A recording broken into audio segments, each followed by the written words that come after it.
अस्सलाम वालेकुम students, general के टॉपिक के साथ आपकी खिदमत में हाज़िर हूँ। आज का हमारा सवाल जो है वो ईयर 2014 प्राइवेट का पेपर है। ये क्वेश्चन नंबर 3 है। Mister Akbar, journal, date, particular, post reference, debit और क्रेडिट।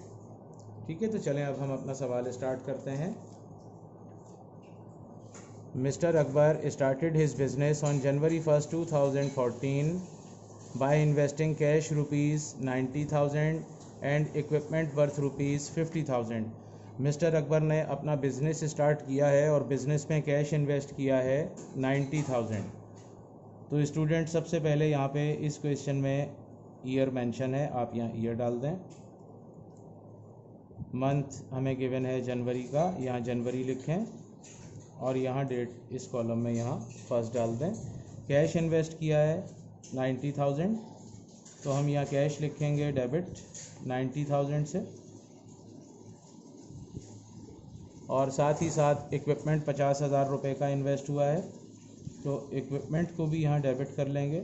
ये दोनों एसेट्स हैं हमारे बाय नेचर, और एसेट्स इंक्रीज़ हो रहे हैं। बिज़नेस में जो भी चीज़ इन्वेस्ट करते हैं स्टार्ट करते हुए वो हमारा एसेट्स भी होती है और वो कैपिटल भी कहलाता है। तो 50,000 रुपये का हमारा इक्विपमेंट है, हमने इसे डेबिट किया है। 90 + 50 1,40,000 है। ये मिस्टर अकबर का कैपिटल कहलाएगा। कैपिटल इंक्रीज़ हो रहा है, हम इसे क्रेडिट कर लेंगे।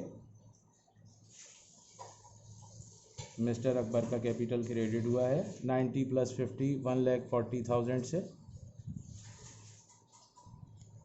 ये एंट्री हमारी कंप्लीट हो गई है। नेक्स्ट एंट्री हमारी जनवरी 5, जनवरी 5 यहाँ लिख लें। Purchase merchandise on credit rupees 50,000 from Asim trader. हमने मर्चेंडाइज परचेज़ की है क्रेडिट पर आसिम ट्रेडर से 50,000 रुपये की, तो हम यहाँ पर परचेज़ को जो है वो डेबिट कर लेंगे 50,000 रुपये से। परचेज़ डेबिट हो गया 50,000 रुपीज़ से। And paid rupees 2,000 for transportation on it, और हमने 2,000 रुपये इस पर किराया भी अदा किया है। ये भी बाय नेचर हमारा एक्सपेंस हो रहा है। ट्रांसपोर्टेशन इन, जिस गाड़ी पर सामान हम लेकर के आए उसे ट्रांसपोर्टेशन इन कहते हैं, तो ट्रांसपोर्टेशन इन को आप जो है वो डेबिट कर लें 2,000 रुपये से। और मर्चेंडाइज हमने क्रेडिट पर परचेज़ की है, तो अकाउंट्स पेएबल को हम क्रेडिट कर देंगे। अकाउंट्स पेएबल ये इंक्रीज़ हो रहा है 50,000 से। 50,000 का सामान हमने उधार ख़रीदा था, ठीक है। और ट्रांसपोर्टेशन जो है वो हमने पेड किया है, यानी अदा कर दिया, तो वो हमारे हाथ से कैश गया, हम यहाँ कैश क्रेडिट कर देंगे 2,000 रुपये। फिर स्टूडेंट्स बता रहे हैं हमने मर्चेंडाइज़ 50,000 की क्रेडिट पर परचेज़ की हैं, तो परचेज़ को हमने यहाँ डेबिट किया है। उधार पर ख़रीदी तो लाइबिलिटी इंक्रीज़ हुई है, हमने क्रेडिट की है।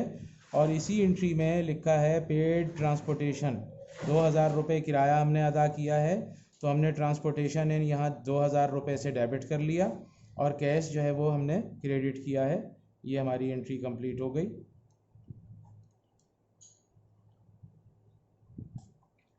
5 दिसंबर के बाद 7 दिसंबर की एंट्री है। Sold merchandise on credit rupees 16,000 and for cash rupees 15,000 to mister Khalid. हमने मर्चेंडाइज बेची हैं उधार पर 16,000 रुपये और कैश पर 15,000 रुपये मिस्टर खालिद को। तो जो सामान हमने कैश पर बेचा ये कैश तो हमारे पास आ गया। कैश को हम डेबिट कर लेंगे 15,000 रुपये से। उधार पर हमने सामान बेचा 16,000 का, तो अकाउंट्स रिसीवेबल हमारा इंक्रीज़ हो रहा है, बढ़ रहा है एसेट्स ये। हम अकाउंट्स रिसीवेबल को डेबिट करेंगे और ब्रैकेट में कस्टमर का नाम अगर मेंशन हो तो वो भी लिखा जाता है। ये मिस्टर खालिद को हमने सामान बेचा है, तो यहाँ मिस्टर खालिद लिखें और सेल्स क्रेडिट कर देंगे। मर्चेंडाइज बेची है, सेल्स चाहे कैश पर हो या क्रेडिट पर हो, सेल्स तो सेल्स है, बस आपने यहाँ सेल्स लिखा। दोनों को प्लस कर लें, 16 और 15 31,000, 31,000 से हमने सेल्स को क्रेडिट कर दिया। ये हमारी एंट्री दिसंबर 7 की कंप्लीट हो गई। इसके बाद नेक्स्ट एंट्री हमारी दिसंबर 15 की है, जनवरी 15 sorry. Received a cheque of ₹15,000 from mister Khalid in full settlement of his account. हमने चेक रिसीव किया है मिस्टर खालिद से 15,000 रुपये का in full settlement of his account. हमने उनका अकाउंट पूरा सेटल किया है। ये देखिए स्टूडेंट्स, जनवरी 7 की एंट्री जो थी इसमें अकाउंट रिसीवेबल खालिद से टोटल 16,000 है। अब हमने ये 16,000 रुपये का जो रिसीवेबल है इनसे 15,000 का चेक रिसीव किया और इनका पूरा रिसीवेबल हमने सेटल किया है। तो इसकी एंट्री अब पास होगी, कैश डेबिट हो जाएगा। क्योंकि ये चेक हमने बैंक में डिपॉजिट अभी नहीं किया इसलिए हम इसको कैश तस्वुर करते हैं। ये कैश 15,000, सेल्स डिस्काउंट यहाँ डेबिट करेंगे स्टूडेंट्स। हमने 1,000 रुपये का डिस्काउंट दिया है मिस्टर खालिद को, ये हमारा नुकसान हो रहा है। ये हमेशा डेबिट होता है सेल्स डिस्काउंट। ये कॉन्ट्रा सेल अकाउंट है स्टूडेंट, आपको फिर बता रहे हैं जैसा कि मैंने पहले लेक्चर में भी बताया। सेल हमेशा क्रेडिट होती है। ये देखें ऊपर एंट्री में यहाँ लिखी हुई है, सेल्स बढ़ रही है, इंक्रीज़ होती है, क्रेडिट होती है। और जब सेल में कमी होती है तो वो हमेशा डेबिट होती है। सेल में कमी कैसे होती है, या तो बिका हुआ माल वापस आ जाए, सेल रिटर्न, या हम सेल के ऊपर डिस्काउंट कुछ पैसे अपने कस्टमर को छोड़ दें, उसे सेल डिस्काउंट कहते हैं, तो वो भी डेबिट होगा। ये कॉन्ट्रा सेल अकाउंट है, इसका नॉर्मल बैलेंस हमेशा डेबिट होता है। हमने डेबिट किया और अकाउंट्स रिसीवेबल खालिद का अब हम उसे ख़त्म कर देंगे, वो कम हो जाएगा क्योंकि कस्टमर से हमें पैसे मिल गए। अकाउंट्स रिसीवेबल खालिद लिखें, 16,000 रुपये से अकाउंट्स रिसीवेबल को स्टूडेंट्स हम क्रेडिट कर देंगे। जनवरी 15 के बाद स्टूडेंट्स अब हमारे पास एंट्री है 20 जनवरी की एंट्री है। तो 20 जनवरी की एंट्री हमारे पास है, paid by cheque ₹49,500 to Asim trader in full settlement of their account. हमने आसिम ट्रेडर को 49,500 जो है वो चेक के ज़रिए पेमेंट पे की है in full settlement of their account. ये देखिए ये अकाउंट पेएबल ये आसिम ट्रेडर का था 50,000। यहाँ पर स्टूडेंट्स हम नाम लिखना भूल गए, तो यहाँ आप आसिम ट्रेडर लिख लें। ये सप्लायर का नाम है आसिम ट्रेडर। आसिम ट्रेडर को हमने टोटल यहाँ 50,000 रुपये देने थे। हमने उन्हें चेक दिया है 49,500 का। इसका मतलब हमने उनसे 500 रुपये डिस्काउंट रिसीव किया है। तो इसकी अब हम जनरल एंट्री बनाएंगे। हमारी ज़िम्मेदारी यानी लाइबिलिटी जो है वो ख़त्म हो रही है। जब लाइबिलिटी कम होती है उसे डेबिट किया जाता है, तो इसलिए हम देखें यहाँ लाइबिलिटी को डेबिट कर रहे हैं। Asim traders account payable Asim trader लिखें, लाइबिलिटी पूरी 50,000 से डेबिट की जाएगी, रिड्यूस नील हो गई अब लाइबिलिटी हमारी। हमने चेक दिया है इनको, तो बैंक को क्रेडिट करेंगे स्टूडेंट्स। हमारा बैंक बैलेंस जो है वो कम होगा, बैंक हमारा एसेट्स है ये डिक्रीज़ हो रहा है 49,500 और 500 रुपये का हमें डिस्काउंट मिला, यानी हमें ये फ़ायदा हुआ। इसे परचेज़ डिस्काउंट कहते हैं। इसको यहाँ परचेज़ डिस्काउंट लिखें। ये बाय नेचर हमारी इनकम है, हमें आमदनी हुई एक तरह से, ये हमने लिखा। ये एंट्री हमारी कंप्लीट हो गई है। इसके बाद एंट्री है जनवरी 25 की, deposited the cheque in the bank received on January 15। कह रहे हैं कि हमने चेक जो है वो बैंक में डिपॉजिट किया है जो रिसीव हुआ था 15 जनवरी को। तो स्टूडेंट्स देखें ये 15 जनवरी की जनरल एंट्री है। इसमें देखें हमने जो चेक रिसीव किया था वो था 15,000 का मिस्टर खालिद से। इसे हमने कैश तस्वुर किया था क्योंकि ये 15 जनवरी को हमने बैंक में डिपॉजिट नहीं किया था।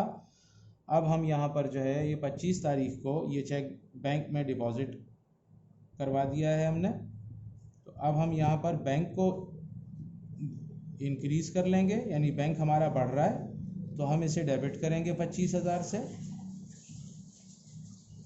और उस वक्त जो कैश हमने डेबिट किया हुआ था वो समझें कैश हमारे पास से अब चला गया। अब हम यहाँ कैश को क्रेडिट कर लेंगे। तो ये हमारी जनरल एंट्री कंप्लीट हो गई। 25 जनवरी की एंट्री है।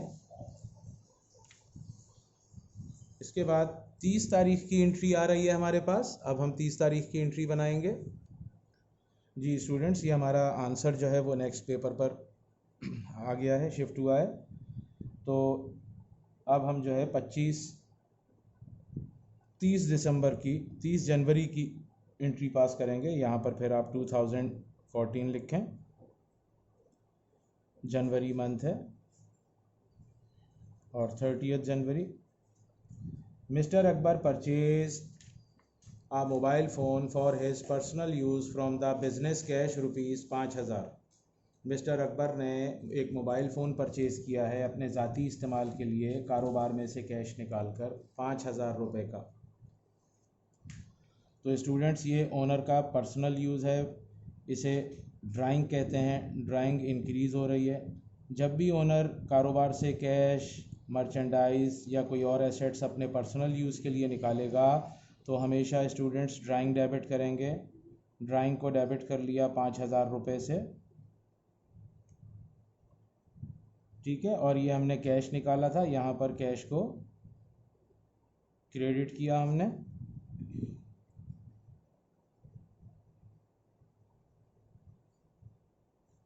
ये एंट्री हमारी कंप्लीट हो गई। यहाँ पर स्टूडेंट्स आपको एक थोड़ा सा आपके साथ जोक करते हैं कि ये ओनर ने जो 5000 का मोबाइल परचेज़ किया है, ये मेरे ख़्याल से जो सादा वाले मोबाइल होते हैं, जो कीपैड वाले मोबाइल होते हैं, ये वो मोबाइल इन्होंने परचेज़ किया है। हालांकि ओनर के शायाने शान ये नहीं है। ओनर को तो एंड्रॉयड सेट परचेज़ करना चाहिए ताकि जो जदीद दौर के अंदर जो ई कॉमर्स चल रही है उससे भी वो इस्तेफ़ादा हासिल कर सके। चलें, बहरहाल ये तो उनकी मर्ज़ी पर हमने छोड़ दिया। जनवरी 31 की लास्ट एंट्री है। Paid rent in advance by a cheque ₹10,000 for office building. हमने ऑफिस बिल्डिंग का जो रेंट है वो एडवांस में पे किया है 10,000 रुपये।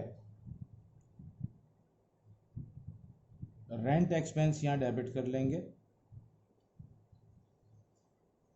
रेंट एक्सपेंस, हमारा एक्सपेंस इंक्रीज़ हो रहा है 10,000 रुपये से।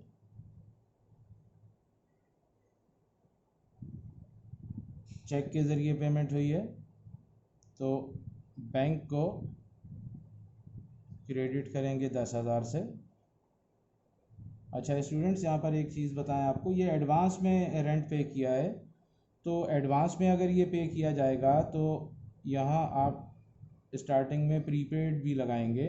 ये हमारा एक्सपेंस नहीं है, अब ये एसेट्स है हमारा। प्रीपेड रेंट एक्सपेंस लिखेंगे। ये स्टूडेंट्स हमने रेंट जो है वो एडवांस में पे किया है। एडवांस मींस कि ये फरवरी का रेंट है जो जनवरी की 31 तारीख को हमने अदा कर दिया है, नेक्स्ट मंथ का है। क्योंकि अभी नेक्स्ट मंथ तो गुजरा ही नहीं है, लिहाजा ये हमारा एक्सपेंस नहीं कहलाएगा, ये हमारा प्रीपेड रेंट एक्सपेंस हम इसको लिखते हैं, ठीक है।